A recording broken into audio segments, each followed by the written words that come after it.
Okay, we got a little more. Did you have a question too? I'm sorry to finger you out. My name is Doug. I just thought I would comment on the layers of gay-centeredness that were being spun tonight. I'm just sitting here, really, on one level, kind of listening, but I'm kind of also feeling that I'm in this sort of cyclone of a gay-centered understanding and appreciation, both the writing of the paper, the evocation of the book, and the time and place of the book was about the reading of the paper, so it made something that was past, present, the commentary of the paper, and the spinning of the issue of being psychological and gay-centered in terms of the trying to get us to appreciate what's numinous about being gay-centered and spiritual and psychological. At the same time, feeling drowning or spun or caught in my own feelings of inferiority and intensity, and just kind of appreciating all the different levels of that and trying to partner my own violence that's being evoked. And also in a way to partner it to go on this great journey of the book and the commentary and the paper and what it evokes. So I want to appreciate that. A great journey. Yeah. What journey could that be? Go on for 20 minutes.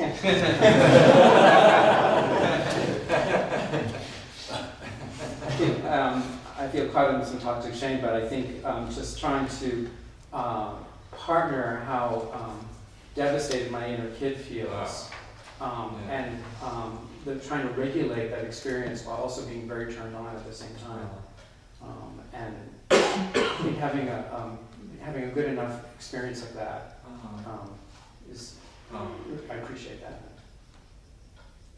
Oh, okay. You've been working very hard to be able to handle that level of good confidence. What a dangerous thing to do enough.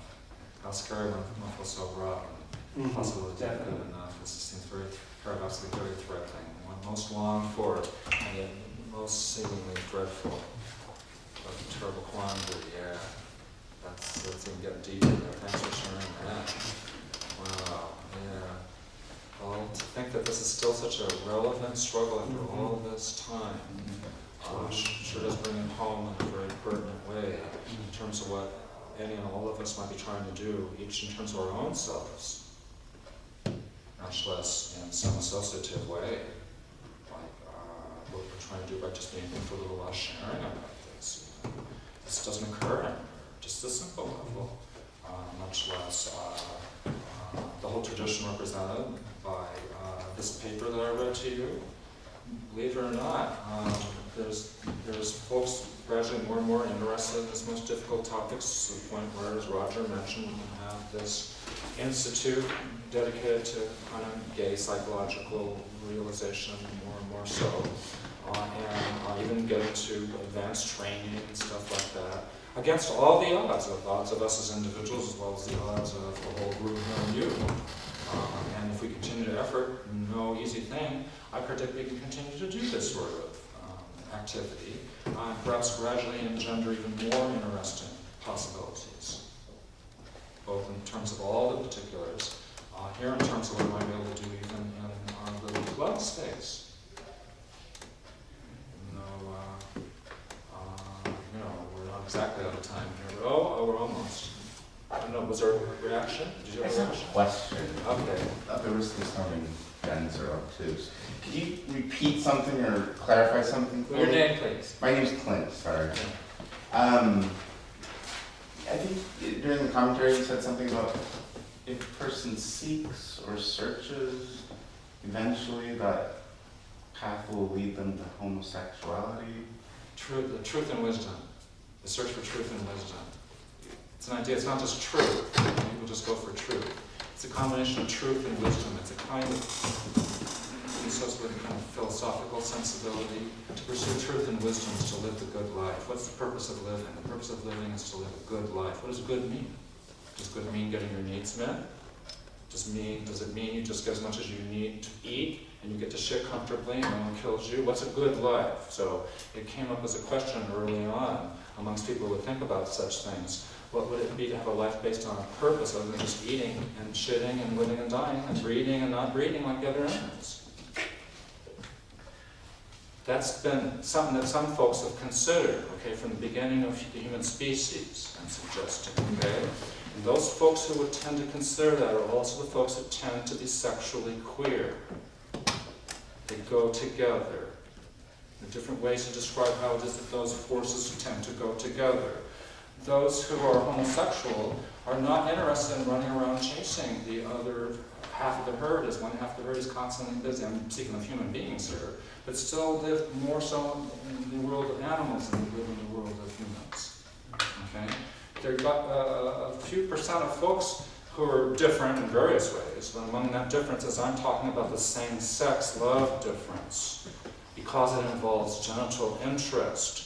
Has a more serious import because it involves sex, that's the greatest oomph, the greatest power, because it involves love, that involves the human and the divine, what we might call the human and the divine. Okay, and if that's not being dedicated, as it is with heterosexual procreation, towards literal creation, whether or not it does lead to that, that's its ideology and intent. It's geared to that, it's matched by that, that's a part of it. I'm saying you can't separate it. If you can have birth control, so you can have heterosexual humping and no risk of actual literal babies, it still has a certain mentality and form to it that is mirrored in a strange way by this other kind of erotic pull that I'm describing as same-sex attraction. And I'm saying that that goes along with this interest in truth and wisdom, historically and culturally. That's what I'm suggesting. So does that imply that heterosexuals have no interest? No, not at all. I'm merely talking tendencies. I'm not talking absolutes. Those are cliches. Those are cliches. I don't mean everyone. I'm speaking of tendencies and forces, not of absolutes. Sure, as you well know, I'm sure you know, most of us know if we've ever had much experience with real human beings, they're quite diverse.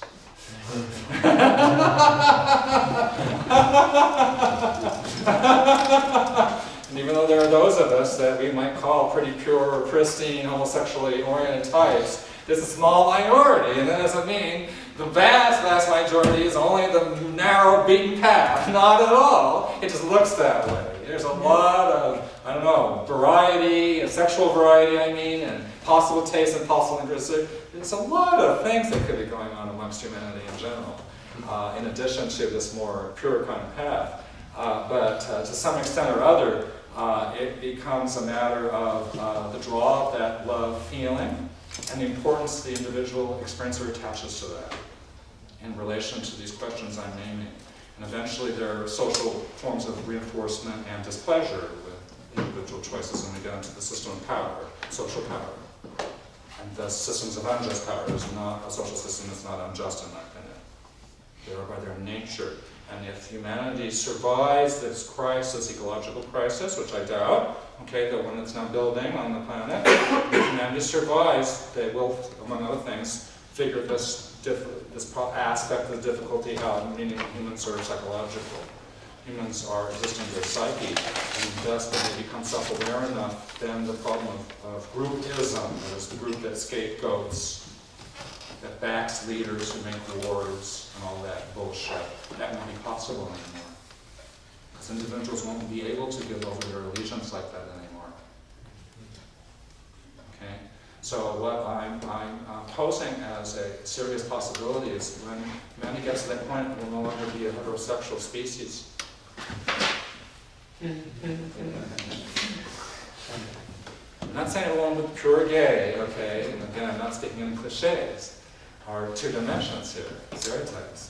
But I want to suggest a strong possibility that humanity will remain a very sexual species if it survives, but it will no longer be hetero in the way it is now. It will certainly no longer be heterocentric as it is, and all the main cultures of its branches are now. Not at all. And historically, it's been mainly heterocentric, except when influenced by homosexuality, it's still heterocentric. Now this will all end. I'm saying all the time that humanity is based on literal children, created by literal breeding breeders, in literal mindless ways that we've had since the beginning of Adam and Eve, okay, all that will end. It's all what I call prehistory. It's all still prehistoric, all of this. From some later date, if it ever arrives for humanity, I suggest that all this will be considered prehistory. And we will be considered prehistoric beings. No matter we have television and records and all those things that they'll look back at. Yeah, they are look back. And how stupid these creatures were. And fascinating marvel they survived. Given how stupid they are. Ultimately, that's what then the novel Frankenstein is really about. This terrible problem of people being terribly stupid and compounding it by adding together more stupid. And obviously, that can't go on forever. Well, this has been very interesting. I'm sorry to babble on. I promised I wasn't going to do this, and here we are again. Sorry. My apologies. Eventually, we're going to have more of this kind of cloud atmosphere.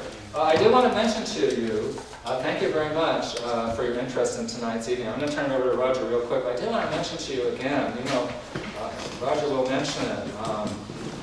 I am going to be sharing next month about a commentary on this book I wrote, again, 1977, called Men Loving Men. And I just thought it was really interesting. I wanted to read a bit of this blurb for it to you, because this is, I think, is relevant in this kind of sense. That's what we discussed tonight. As Mitch Walker struggled in young adulthood to come out of the closet as homosexual, he also became increasingly interested in combining his longtime interest in psychology with his growing gay sensibility. And one of the first results was Men Loving Men, a Gay Sex Guide and Consciousness book. More than being the first full-length work published by that particular press, Gay Sunshine Books, or merely being a gay version of then available heterosexual sex guides, Men Loving Men is notable historically because of its concern with nurturing a transformative, procreative possibility in terms of what would later be called gay affirmative. Being gay affirmative, an attitude which continued to develop more intensively in the author himself, who then produced a subsequent book, Visionary Love, which concerns a gay-centered standpoint of further appreciative refinement. So I hope that even though I've talked to you tonight about ideas and stuff like that, I've been an actual person with you. Even though I've not directly got any of my particular stuff, except perhaps a little touching on it here and there, okay, that it's been my interest for several generations now, ever since I've actually been a physical adult, to not live in a compartmentalized kind of life.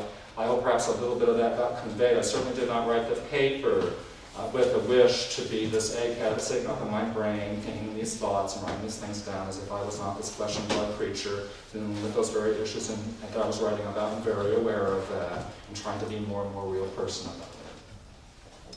And I hope I've tried to convey some of that at least in my presentation this evening as well. I thank you very much for also being human back with me as well. I hope we can do more of these sorts of sharings. It could get very interesting eventually as this kind of tradition keeps going. So